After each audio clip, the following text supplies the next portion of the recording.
La créatine, cette poudre blanche que beaucoup prennent sans vraiment savoir ce qu'elle fait. On dit que ça rend chauve, que ça abîme les reins, que c'est comme prendre des stéroïdes. Mais, et si tout cela était faux? Aujourd'hui, je vais te révéler ce que personne ne te dit sur la créatine. Et crois-moi, le fait numéro 1 va changer ta façon de t'entraîner pour toujours. Position 11, la créatine n'est pas seulement pour les athlètes, elle est aussi pour ton cerveau. Beaucoup pensent que la créatine est réservée à ceux qui soulèvent de la fonte et cherchent à gagner du muscle. Mais ce n'est que la moitié de l'histoire. Tu savais qu'elle peut aussi améliorer ta mémoire, ta concentration et ta vivacité mentale? Ça semble étrange, mais c'est réel. Une étude publiée dans la revue Psychopharmacology a montré que les personnes prenant de la créatine amélioraient leur performance cognitive, surtout en cas de stress mental ou de privation de sommeil. Pourquoi? Parce que la créatine est aussi stockée dans le cerveau, pas seulement dans les muscles. Elle y aide à maintenir des niveaux optimaux d'énergie cellulaire. Certains chercheurs l'étudient même comme soutien dans le traitement de la dépression et du déclin cognitif. Alors que tu sois à la salle de sport ou au bureau, avoir plus de créatine dans ton système pourrait t'offrir un avantage à la fois physique et mental. Position 10. La créatine n'est pas addictive et ne le sera jamais. Dans un monde où presque tout ce qu'on consomme crée une forme de dépendance, la créatine est une des rares exceptions. Contrairement à la caféine, au sucre ou à certains pré-entraînements, elle n'active pas le système de récompense du cerveau. Elle ne provoque pas de libération de dopamine, ni d'euphorie, ni d'envies incontrôlables. Autrement dit, elle ne te fait pas planer, ni t'effondrer ensuite. Tu peux en prendre pendant des mois, puis arrêter du jour au lendemain sans problème. Pas de symptômes de sevrage, pas d'irritabilité, juste la fin des bénéfices, comme si tu éteignais un moteur bien réglé. Une revue du Journal of the International Society of Sports Nutrition a été claire. La créatine est sûre. Elle ne provoque ni dépendance physique ni psychologique. Tu la prends parce qu'elle fonctionne, pas parce que tu en as besoin. Voilà la différence entre un vrai supplément et un piège marketing. Position 9. La créatine améliore la manière dont ton corps utilise les glucides. Tu savais que la créatine ne t'aide pas seulement à devenir plus fort, mais aussi à mieux utiliser les glucides que tu consommes?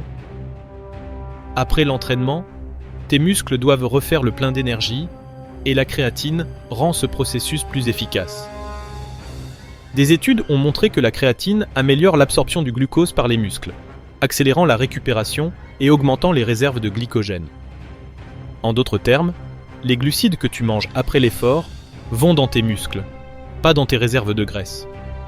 Elle améliore aussi la sensibilité à l'insuline, ce qui signifie une meilleure utilisation des nutriments, plus d'énergie disponible et un environnement idéal pour la croissance musculaire. C'est comme si chaque repas post-entraînement avait un effet multiplié quand tu prends de la créatine. Donc, si tu t'entraînes sérieusement et fais attention à ton alimentation, intégrer la créatine à ta routine améliore non seulement ta performance, mais aussi ce que ton corps fait avec chaque aliment. Position 8. Tout le monde ne réagit pas de la même façon à la créatine. Moi, j'en ai pris et ça ne m'a rien fait. Cette phrase, on l'a tous entendue. Et parfois, c'est vrai. Certaines personnes sont ce qu'on appelle des non-répondeurs. Elles ont déjà un taux élevé de créatine, naturellement, ou leur génétique limite son absorption. D'autres facteurs jouent aussi, alimentation, âge, type d'entraînement et même santé intestinale. Donc, si tu n'as pas vu de résultats, ce n'est peut-être pas la faute du supplément, mais plutôt de la manière dont tu l'utilises. Une étude du Journal of Applied Physiology a montré que si la majorité gagnait en force et en masse, un petit groupe n'avait aucun changement significatif. La clé, c'est la constance, le bon dosage, et comprendre que chaque corps est différent.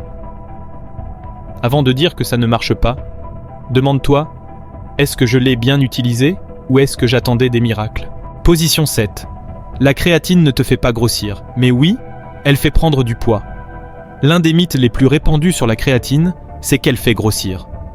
Et même si tu peux prendre du poids, cela n'a rien à voir avec de la graisse corporelle.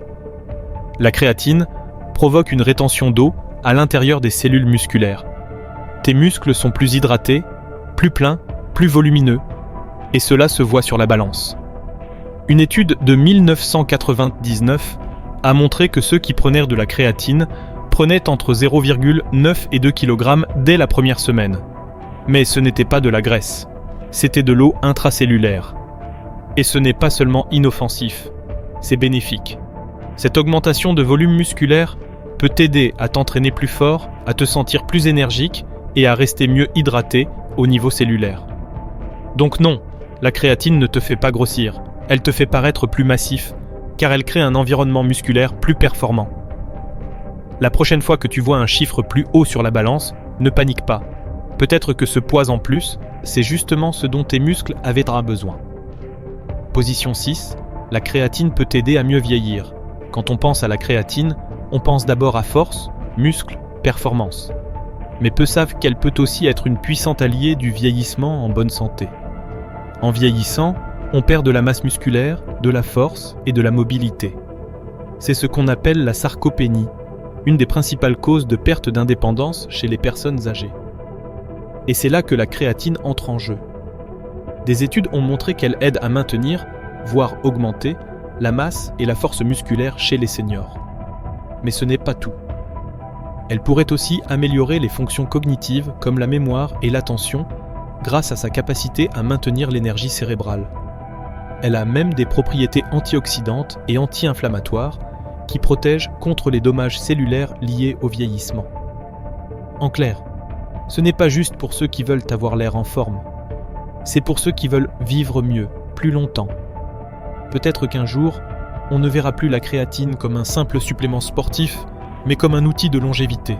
Position 5. La créatine contre le cancer. Ça, tu ne le verras ni dans les pubs, ni sur les étiquettes de suppléments. Mais la science commence à découvrir une facette peu connue de la créatine, son potentiel dans la lutte contre le cancer. Une étude publiée dans la revue BMC Cancer a analysé l'effet de la créatine sur des cellules de cancer colorectal. Le résultat, la créatine a réduit la viabilité des cellules cancéreuses et freiné leur croissance. Comment est-ce possible ? Apparemment, elle interfère avec la façon dont les cellules tumorales produisent de l'énergie. Et si une cellule ne peut pas produire assez d'énergie, elle ne peut pas continuer à se diviser de manière incontrôlée. Des réductions ont également été observées dans les marqueurs inflammatoires, souvent élevés dans les processus cancéreux. Il est vrai que la majorité de ces études en sont encore aux premières étapes et se font sur des modèles de laboratoire.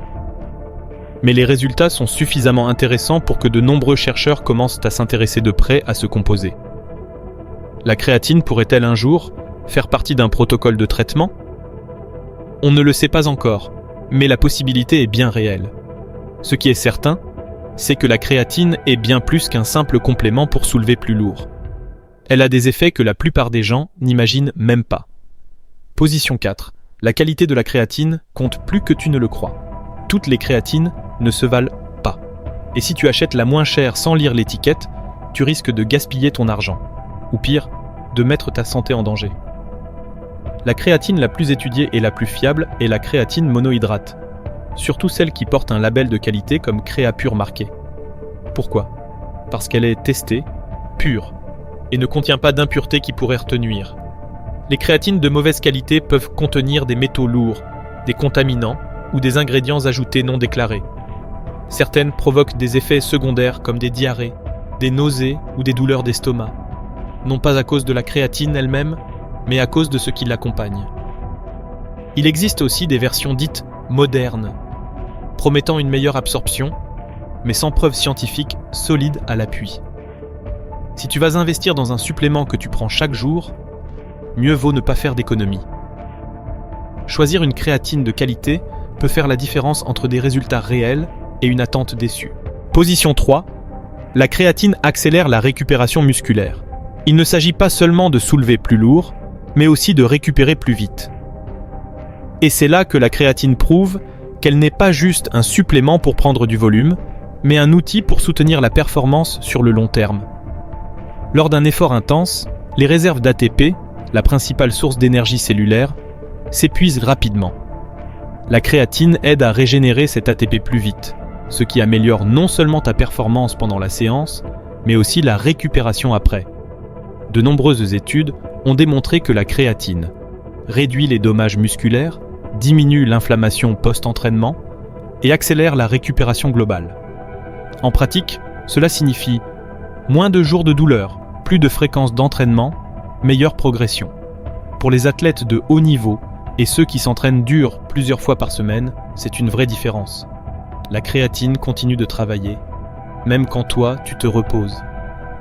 Position 2. Tu n'as jamais besoin d'arrêter de prendre de la créatine. Il y a beaucoup d'idées reçues sur les compléments, et l'une des plus courantes est qu'il faut faire des pauses avec la créatine. Mais la vérité, c'est qu'il n'existe aucune preuve solide indiquant que la prise prolongée soit néfaste. Au contraire, la créatine n'altère pas tes niveaux hormonaux, ne crée pas de tolérance, ne perd pas en efficacité et ne réduit pas la production naturelle de ton corps. Même les jours où tu ne t'entraînes pas, la prendre aide à maintenir des niveaux constants dans les muscles, ce qui améliore son absorption et son efficacité. Des études à long terme confirment que son usage continu est sûr et bénéfique, autant pour la performance physique que pour les fonctions cognitives. Alors, si tu te demandes quand il faut arrêter, la vraie question est « Pourquoi arrêterais-tu ? Si ça fonctionne, si c'est sûr et si ça t'aide à mieux t'entraîner, ne lâche rien. » Position 1. Non, la créatine ne rend pas chauve. Ce mythe circule depuis des années dans les salles de sport, les forums et les réseaux sociaux. Il est temps de clarifier les choses une bonne fois pour toutes. La créatine ne provoque pas la chute de cheveux. Tout a commencé en 2009 avec une étude qui mesurait les niveaux de DHT, une hormone liée à la calvitie, chez un groupe de joueurs de rugby. Ceux ayant pris de la créatine ont montré une légère hausse de cette hormone, mais aucun d'eux n'a perdu ses cheveux pendant l'étude. Depuis, aucune autre étude n'a pu reproduire ces résultats, ni démontrer de lien direct entre créatine et chute de cheveux. Il n'y a aucune preuve qu'elle affecte les personnes génétiquement prédisposées, ni qu'elle accélère l'alopécie déjà existante. Et pourtant, la peur persiste. Pourquoi ? Parce qu'il est plus facile de répéter une rumeur que de vérifier la science.